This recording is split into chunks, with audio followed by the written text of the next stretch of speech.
This is a Haag-Streit 900 BM. Refurbishing it, but some things needed to be painted. The base needed to be painted.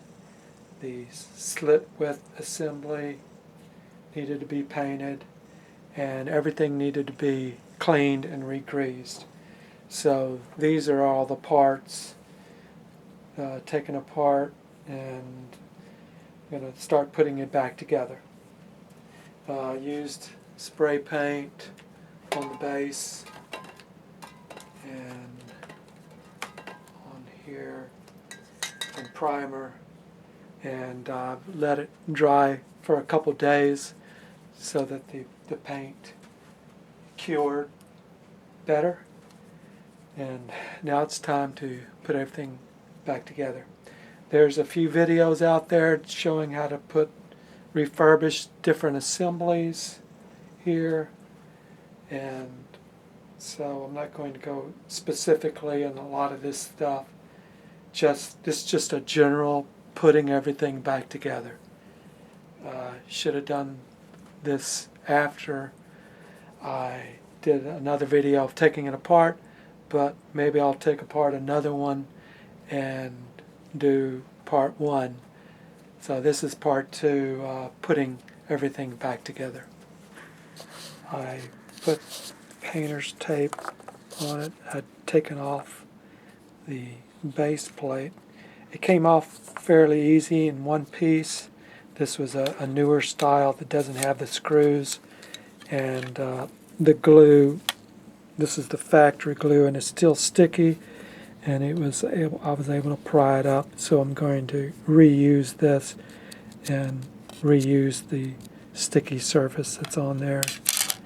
So we're going to take off this painter's tape on both sides and then put our base plate back on. Clean this surface, put a little oil, put a little grease, wiped the grease off, putting the best side on top, and because I'm reusing this, I can pretty well see the outline. So, and the outline is pretty clear on here too, so I should be able to get that fairly close to where it was originally.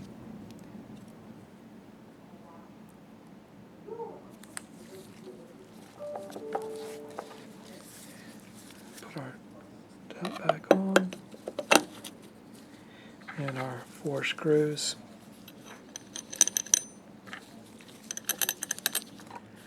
Don't forget to tighten those screws with a wrench on your screwdriver. Get them good and tight.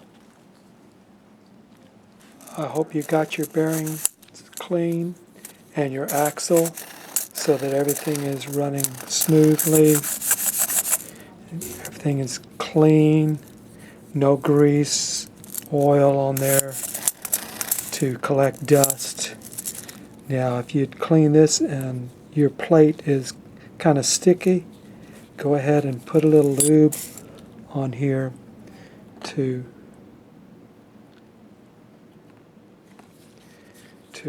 rub this plate around it so that it's not going to squeak when you're moving your axle back and forth.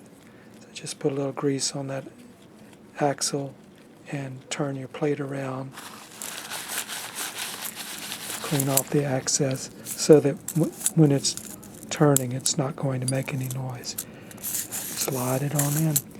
When I took this bearing assembly out, I put the spacer back on this side so that the bearings wouldn't fall out.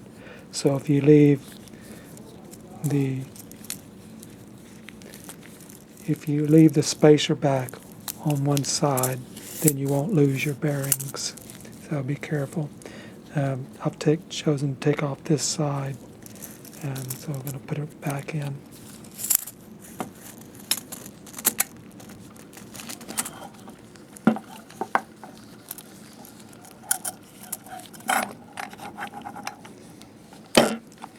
I'll put 2 screws here. We'll take our spacer off here and put our brake assembly in here. with the two screws. And same here, if you had cleaned this and it's dry, go ahead and put a little bit of lube in there so it's not going to squeak when it goes in, but not too much. You can go ahead and wipe it off after you've put some grease on there so that it will be quiet and not too much grease that will collect dirt. And then put our wheel back on. And remember, don't forget your spacers on your screws into your plates. This one has the wider spacer and the other side has the thinner spacers. But they need to be there so that your plate can rock a little bit as necessary. So don't forget those spacers. Everything's turning freely, moving freely. Okay. Now we're going to turn it over and put our assembly, our joystick, control handle, upper bearings in here. We're going to turn it upside down, put everything in here. We'll put this on later, the axle lock, because this is going to be flat on the ground and I don't want this sticking up. I'm going to go ahead and put our spindle assembly in. These bearings are moving very freely. The grease has been cleaned out of the spindle, both surfaces, and so the greases we're going to use are number 8 on the threads and then a number 10 on the shaft. So we'll put some grease in there, enough to cover the insides of the threads, and then go back and forth inside these threads to coat these threads. And then once there's grease on the threads, I'm going to pour a little bit of number 336 on these threads so that it will make it nice and free. They will move in and out very smoothly. We've got our number 8 grease on the threads.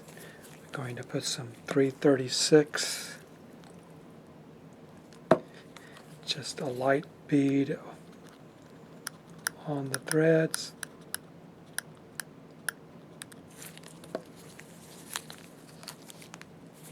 There's grease in there.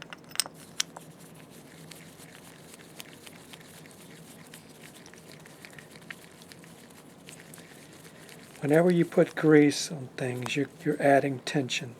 So we're going to try to release a little bit of tension with the 336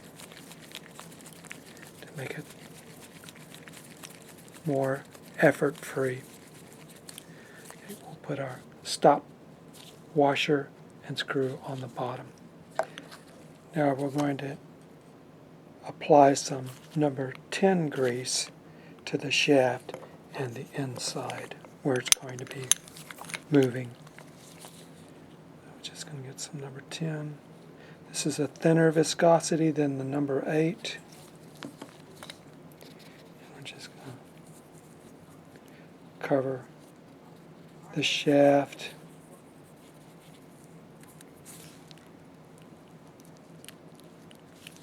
And also where it's going.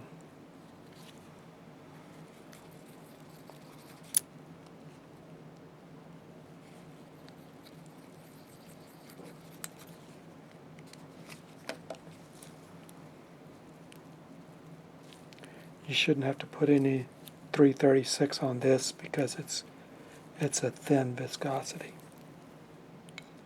And before we put our spacers in here, we're just going to allow it to see how it's moving.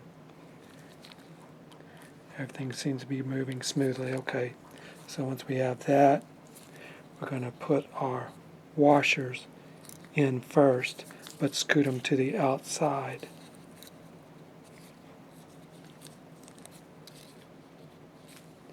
So that we can scoot them back in once the bearings fall into place.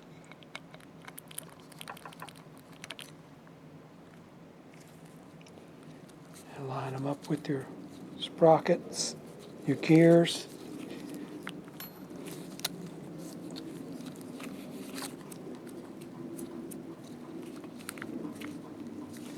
They should just fall right down into place.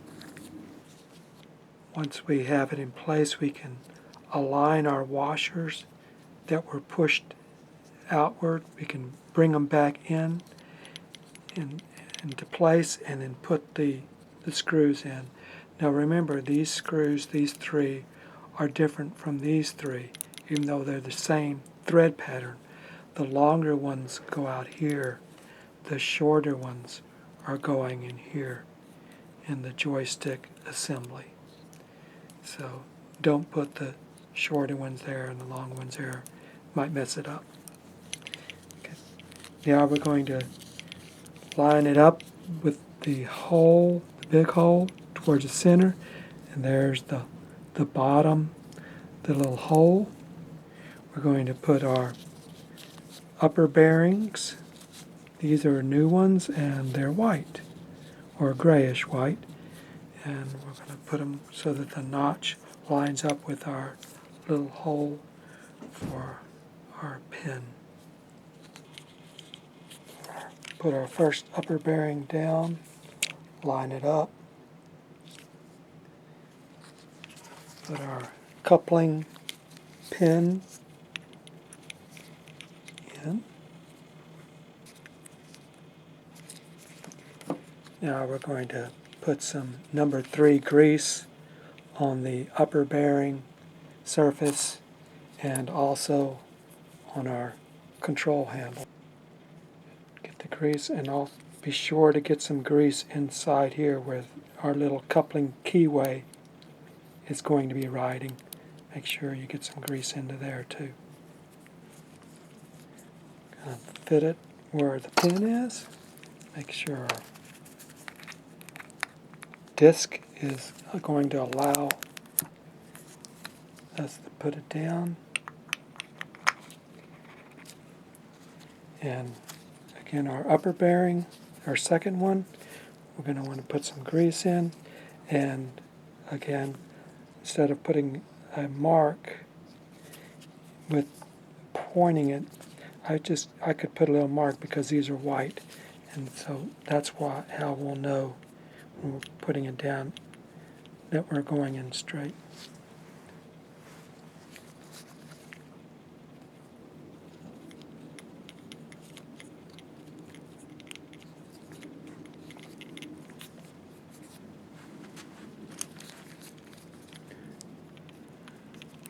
See, we're a little bit off, so we can turn it a little bit and it should fall into place. And we'll know we've got it down all the way correctly if our brass disc sits lower than the top surface. And we'll put our spring in and our plate with the 3 smaller screws.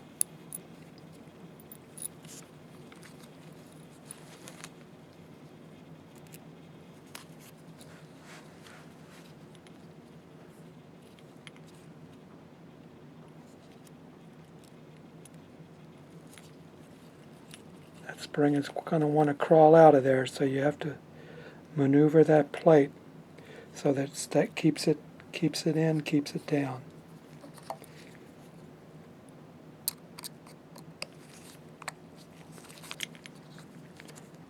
Put something in here to lock it so we can tighten our screws. Control handle should be moving freely. Time for our plate. Put a little bit of number 3 grease. Not a lot.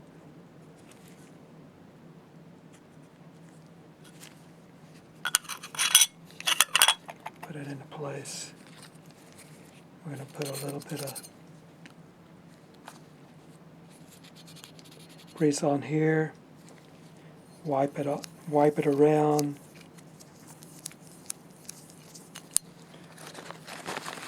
And then wipe it off.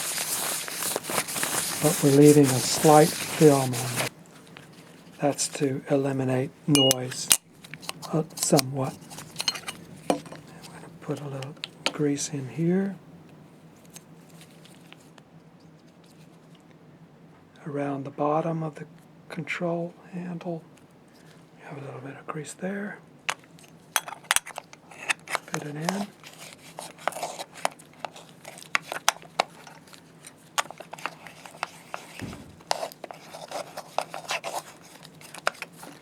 We don't have to put it all over the whole plate because it's only going to go in this amount, so you could even wipe off the excess around the edge. We put our plate on with our screws, our 5 screws. All done here. Now we can flip it back over and put our axle lock screw in, and what we're going to do is put just a little dab of number 4 on the threads. It's a really thick viscosity, just a little bit on the tip of the threads, so that it'll have some tension when it's being screwed in and out, so it will stay in place easier. Our lock screw is in place. We're going to put our joystick on. Hopefully you made sure that the joystick was going on to your control handle easily while you had it off, filing wherever it needed to be filed so that it would slip on easier. You want to make sure you go down all the way, and it's not actually all the way down, it's down and then up a little bit. So you might want to get your light and verify that you're right where in the center of the hole. So like I've gone all the way down, now I come up.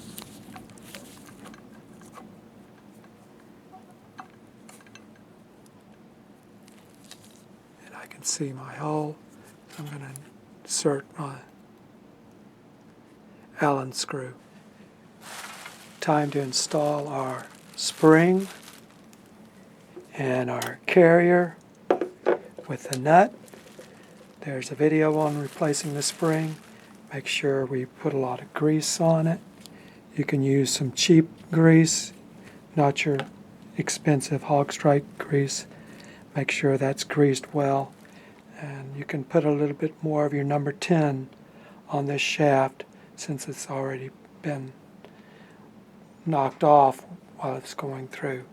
So let's go ahead and grease that spring up with some cheap old grease and get ready to put our carrier on.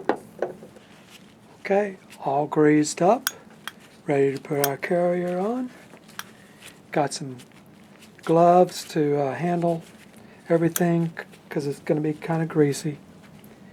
Lining up our spindle shaft to go into the grooves.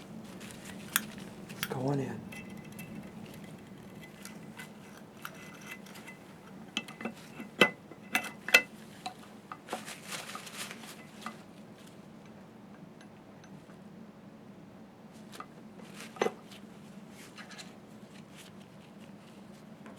Put our screw in. This screw is the same screw that's on the axles, so if your screw is a little boogered up, go ahead and switch it with the axle screw and get a nicer one on top.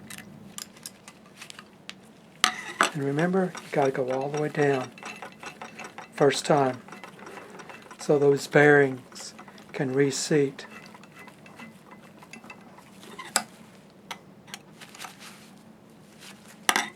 And you should be good to go. Time to put on our microscope arm. I'm going to put a little grease on the bottom.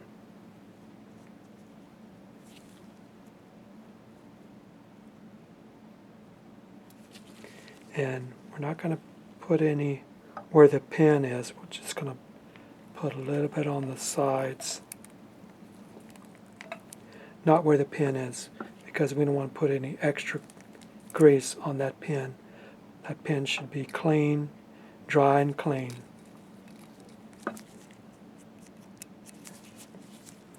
and here. This should be clean, especially where the locking pin is going to travel. So if we don't put any grease right here and go straight down, it should be clean all the way until it gets to its point. And we're sure that our pin is all the way down. It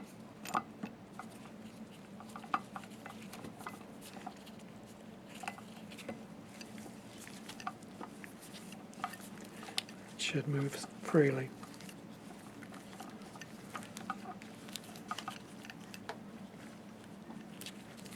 And should lock and hold.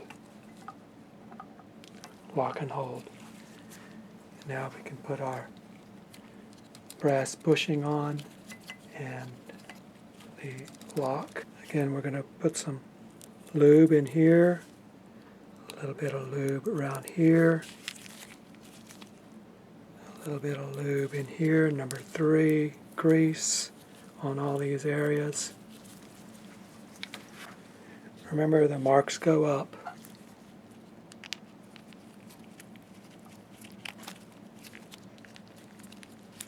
You have to turn your knob to get the brass bushing to slide in its area.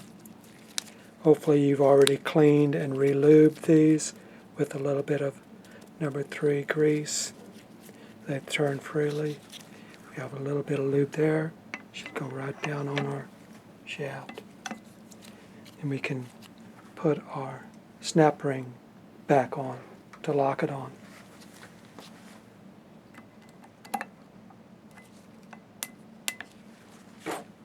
And go ahead and put our binocular head onto our arm and tighten it with the screw. Okay, we've got our binocular head on the arm. Everything's moving freely. Now it's time to work on our tower assembly, putting it back together and installing it. Okay, we're going to put the major components back together first. Hopefully you already cleaned all of this in here. And you've taken this apart, cleaned and re-lubed that. And with our number 3 grease, lubing our shaft. And the holder, and finding where the notch is. That's going to be the back, where our knurled nut is going to be aligned. And in, put our angle of inclination back in.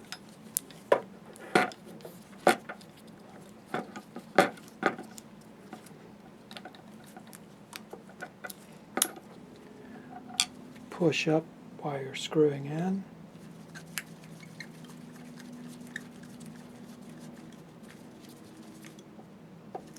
It will go out a little bit as it's finding its original spot. We'll make sure it's flat.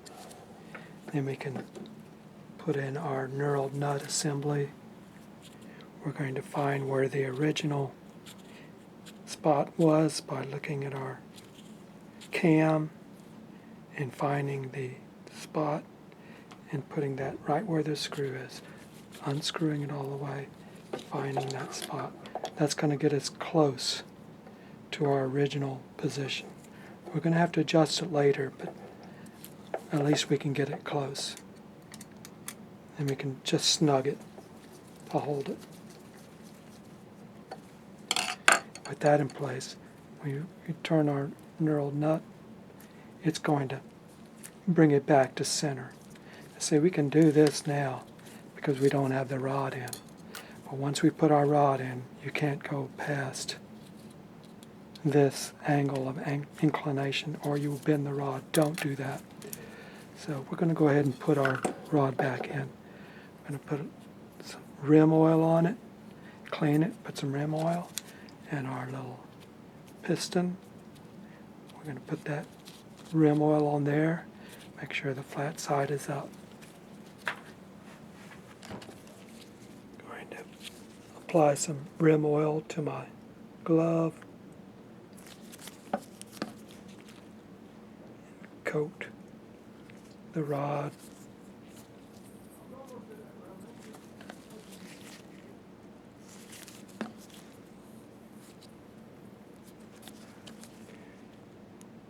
Put a little oil in here and then send it through. As long as you're staying in this area, you'll be able to go through. If it gets hung a little bit, just keep working it and it'll go in. And the same thing for our little piston.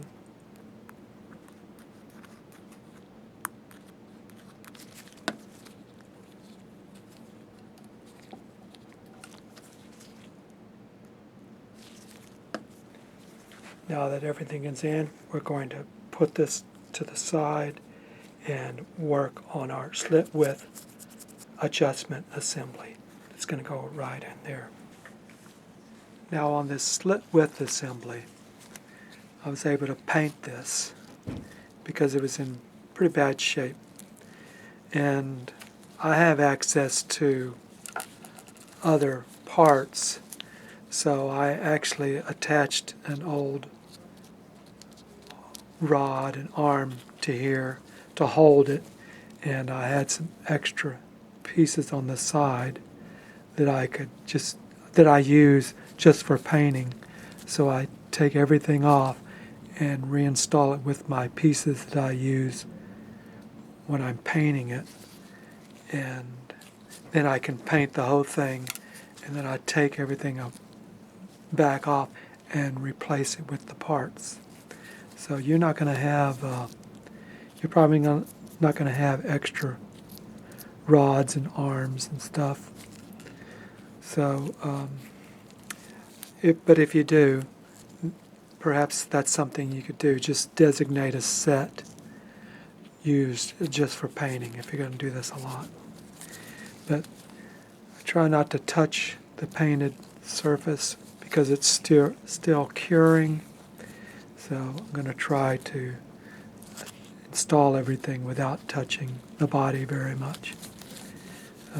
The thing I'm going to do is, first of all, get the spring and arm assembly back on. That way I can rest it onto the table without scratching it.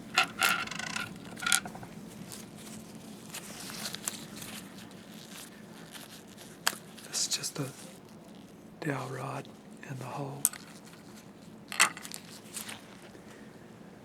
I could have used the original screws in here and just painted them, but I didn't.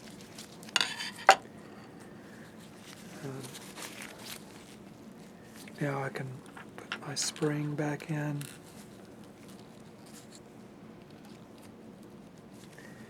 And the little piston.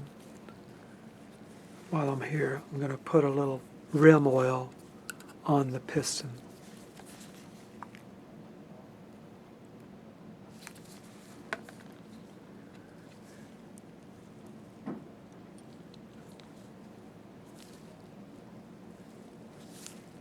Make sure it's moving freely.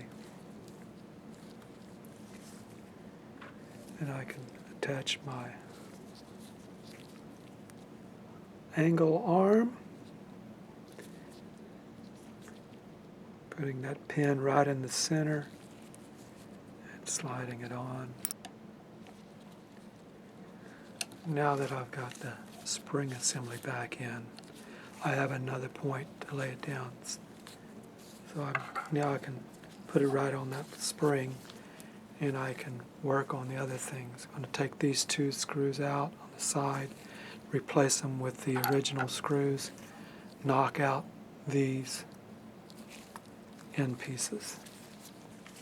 After I've taken out these two screws holding my ends, I can push my pieces out, both sides.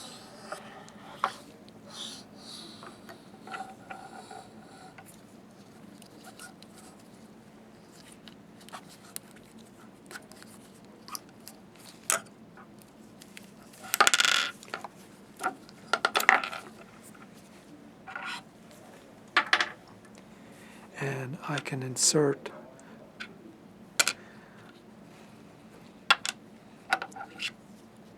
this one piece that goes by itself. Okay. Now I can put together the assembly. Hopefully you've taken this apart and cleaned all the parts, and we're going to use number 9 grease on everything in here, because number 9 grease gives it the necessary tension that it needs. So we'll put a little grease on the shaft and just a little bit on the raised edge.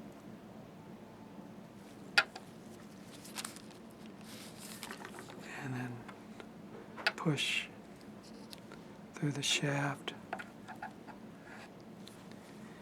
and get our dial. Make sure it's clean. We've got a little bit of grease on the raised edge, and we're going to find where we're going to screw into the flat part. Haag-Streit makes it easy to find out what 0 is. They have a flat spot on the shaft. When you screw it down there, it's going to be at 0.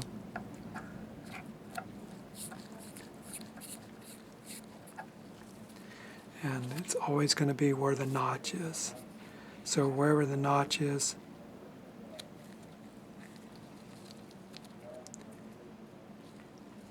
line the screw up with the notch, and then you can screw it in. And then turn it. And make sure it turns. It doesn't have any spots where it gets harder. If it gets a spot where it's harder, then just loosen it and then tighten it again, and that will help free it from the spot that it's resisting at. But there should be some resistance there because of the number 9 grease. You don't want it moving so easily or it's going to fall.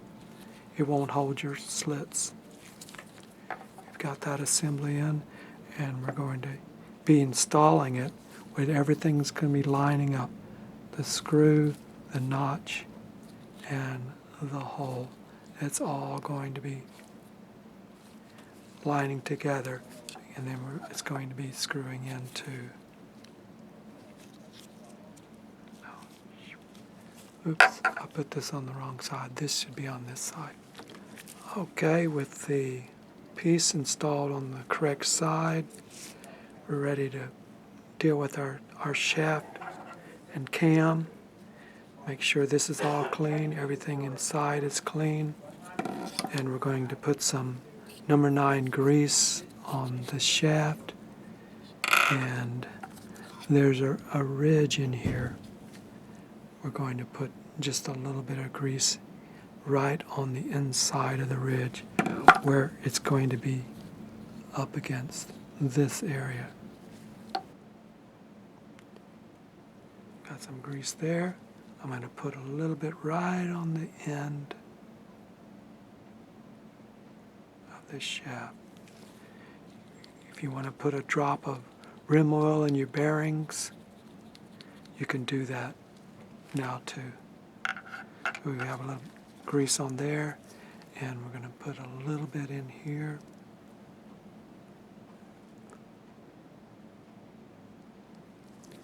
Just a dab.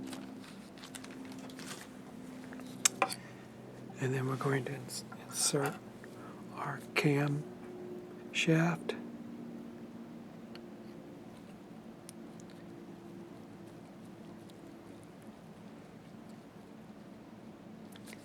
Now, what we're going to do is turn the cam to the bottom so that everything lines up. the holes and everything.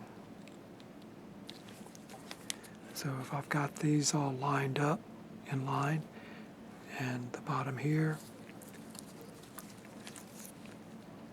then I can install the notch on the end of my camshaft and go in straight.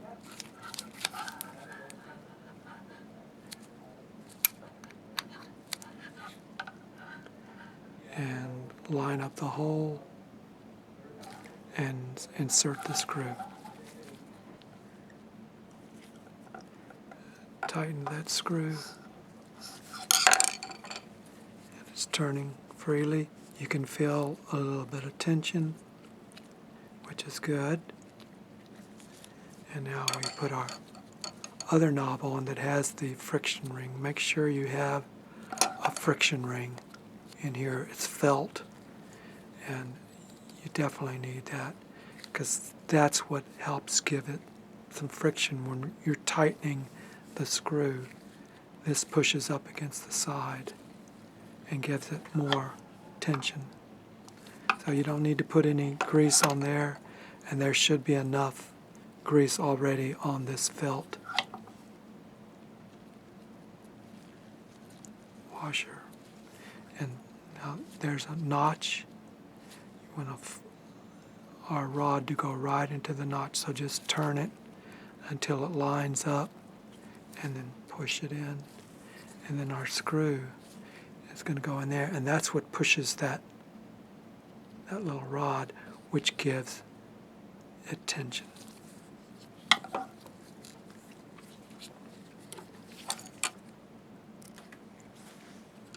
Now when we're tightening up this tension screw, you want it a little snug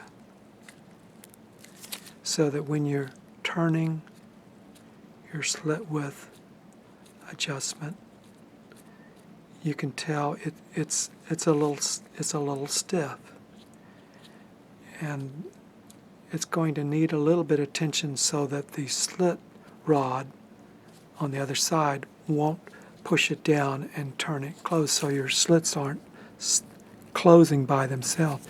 You want it to be able to, you're adjusting the tension so that the slits will move in and out and stay when you stop turning it. You don't want it too hard or it'll be uncomfortable, and you don't want it too easy or they'll close. So you have to find that right balance. And that might be, we will determine that when we put it on the slit lamp and looking through and watching the slits as it operates. But after a while, you get to know how much tension it takes. I think that's going to be okay. I've got a little nick here, so I'll have to get some touch-up paint in there too. So even when you're trying to be careful, you can scratch it up.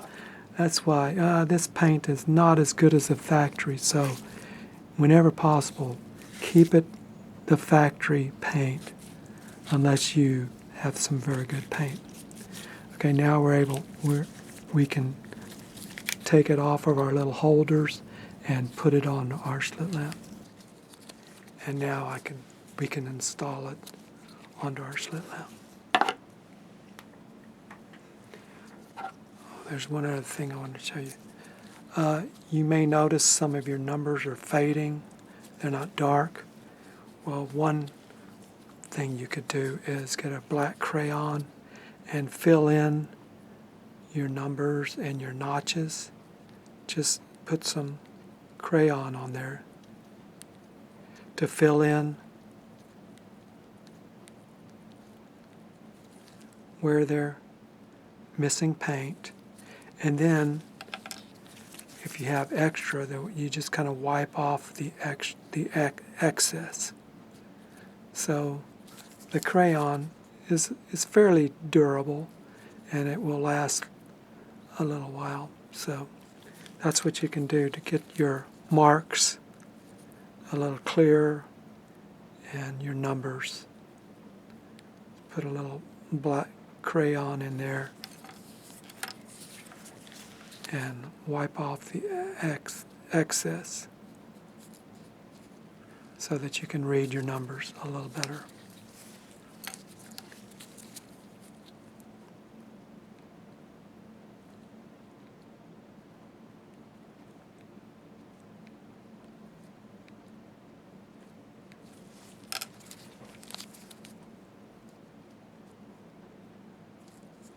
And if you want to do your marks too.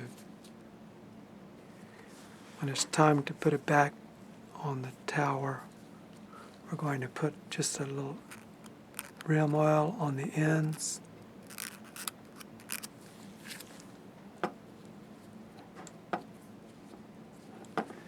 And we're going to fit each side on first, just one at a time, to make sure that they're going to slide on before we try to put both sides on at one time.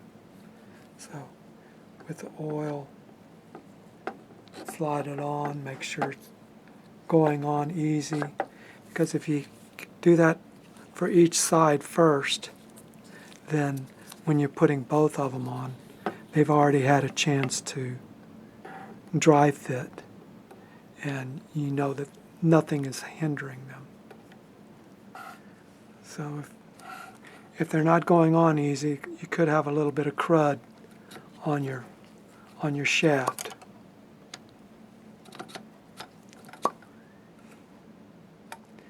Okay, once they both go on easily, you can go ahead and put both sides in at the same time and keep it under here.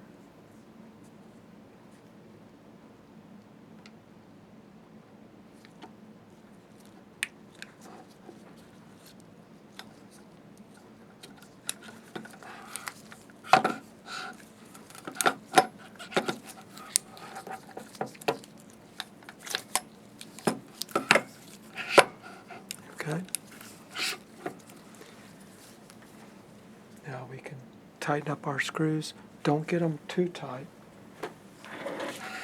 Not too tight, just snug. If you do them too tight, you could restrict the movement.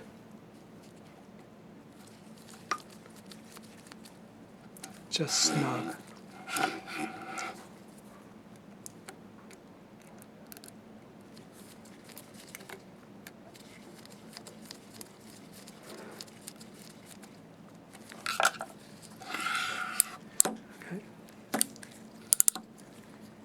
Our angle of inclination, see, it's not stopping. It's not going into the notch. So what we're going to have to do is loosen it and pull our piece out a little bit until the arm clicks into the lowest position. So we're going to loosen it and pull that out until it clicks into the lowest position, and then I can retighten it.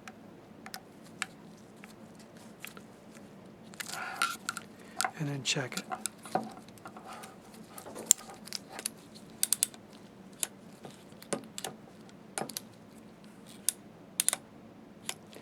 If it didn't work, do it again until it clicks in to the lowest position.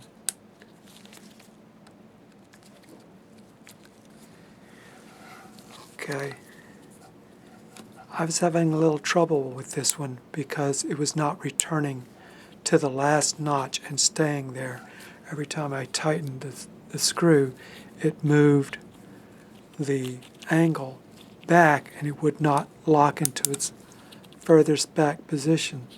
So on the other side, there's another hole for a screw, and usually those are filled in with clay or something. But if you clear out the clay, if there is a screw, well, then, or if you need to put a screw, it's a 5mm Allen screw with a flat tip and insert that and loosen your screw again and adjust your angle to where it stops. And as just before it begins to move in out of position, then tighten your other screw on the other side and lock it in position, and then you can tighten your other screw. And with this additional screw on this side, it will hold your angle in place, and then you can tighten that one and it won't move. So that doesn't happen very often, but if it does, that's the solution, because you want it to end right at the very back of your angle. That will keep your uprights completely straight. Now we can install our assembly arm back on to our brass bushing and tighten the screw.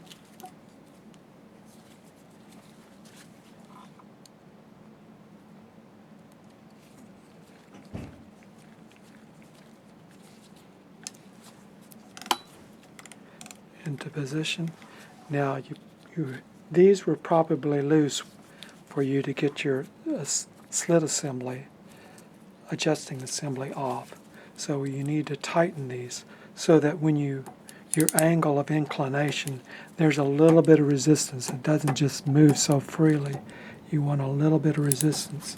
So you want to go ahead and retighten these screws, which you might have loosened, to take the pressure off to remove your lower assembly. So just snug them up a little tighter than snug, and then check the resistance. You don't want it too hard, but you don't want it too easy. So it's a matter of a feel thing. And the doctor might want it easier or harder. But you don't want it falling.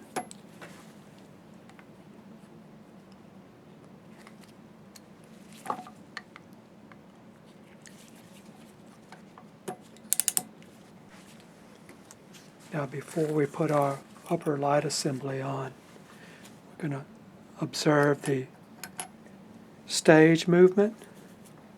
Make sure it's moving correctly and going all the way down. That's something that always needs to be checked and verified. You're going to be putting more weight on it, but at least you can see what's happening without any weight on it yet.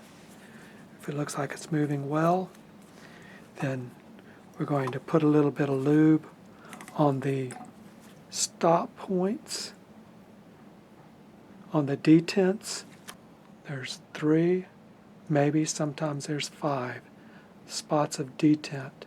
We're going to put a little bit of number 17 grease on those detents.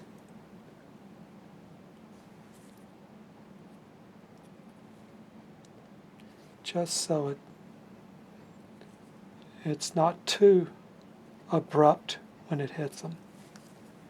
If you have 5 over there. And then we're going to put a little bit of number 17 or number 2 grease on the bottom of this ridge.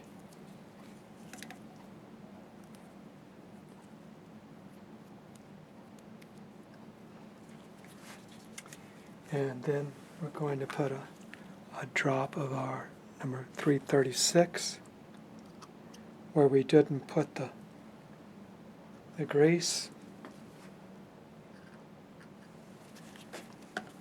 We want that to be very slippery. And then on the base here, we want just a little bit of residual on this edge right here of the number 17 grease.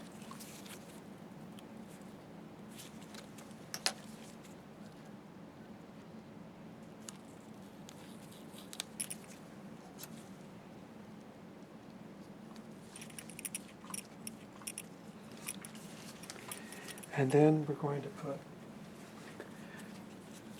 3 drops of rim oil on top of the stage. Maybe a drop in the middle and drop at the 2 ends so that our pen, as it's riding, it will be riding on a little coat of oil. Everything's greased up. We'll slide our upper assembly on. Check its movement. Should be smooth. And we want to put our lock screw back in, our safety screw. Okay. Everything should be moving nice and smoothly. Now let's put our mirror in. Hope your mirror is clean. The way I do it is I will spray some window cleaner on top and let it sit for a good while, and then I will get a soft tip cotton swab that's soaked in the glass cleaner, and just slowly just rub across and turning the cotton swab as I go across, just gently, and not trying to push hard, just slight pressure on the mirror. When this is soaked with glass cleaner, and there's a lot of glass cleaner on there, it's like it's riding on a little cushion of glass cleaner. And then dry it off with a very soft, lint-free material. This is what I use. I use these for mirrors. And one piece, I'll use it and I'll put it in a plastic bag to keep it clean and dry, and only use it for mirrors. I will gently wipe that mirror off with that lint-free, delicate paper. And then we're going to tilt our tower forward to give us more room. And if your tension copper or brass tension bars in there are flat, you might want to lift them up in the middle by putting your screwdriver in and turning your screwdriver so that the middle is raised up a little bit. That's what you would want, so that you're putting pressure on the mirror straight up in the middle. And when it's time to put the mirror in, you might have to push down a little bit while you're inserting on each side where you just raised it up, just to get that mirror going back in again.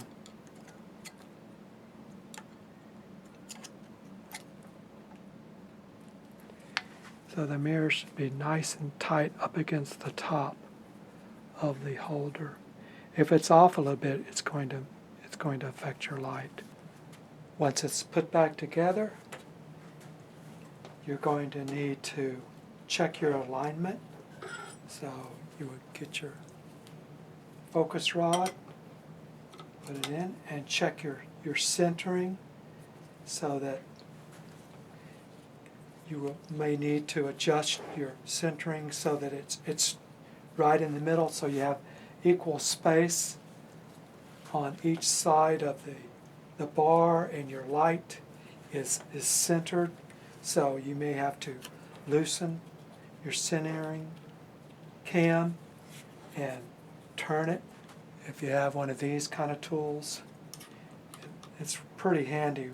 By loosening the screw, you can turn your cam one way or the other to move your light so that it's centered. But if you don't have that, you would get your screwdriver loosen it, loosen your cam, turn it one way or the other, whichever way it needs to go, hold it, tighten your knob, and check your centering. I'm going to check with 16x lenses to adjust your light. If you've done any kind of adjustments and cleaning in here, you're going to have to check your alignment of your prisms, and that's best done with 16x eyepieces. So that's basically it. There's a lot of videos out there that show refurbishing different components of this Haag-Streit beam, and you can look at those to get more detailed and specific on what to do in each of those areas. But this is more or less a general overview on putting it back together if you had to take it apart to paint whatever you needed to paint. So just skim through the video to see what you need to look at, and I'm sorry I don't have the speed on this so I could go through it quickly. You'll just have to scan through it yourself. One of these days I will do a video on breaking it down. It's much faster than putting it back together.